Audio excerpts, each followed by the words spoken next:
நல்லதே நடக்கும்.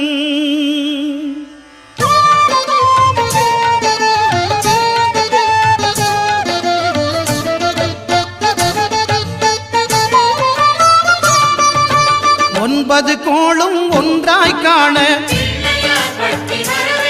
அங்கு கற்பகம் என்னும் கடவுளின் மெய்யில் 9 கோளும் ஒன்றாய் காண அங்கு கற்பகம் என்னும் கடவுளின் மெய்யில் சூரியன் முதலாய் 9 கிரகமும் பலவித குணங்களை கொண்டிருக்கும். எங்கள் கற்பக தருவில் அவை வரும்போது ஒன்றாய் சேர்ந்து பலனளிக்கும்.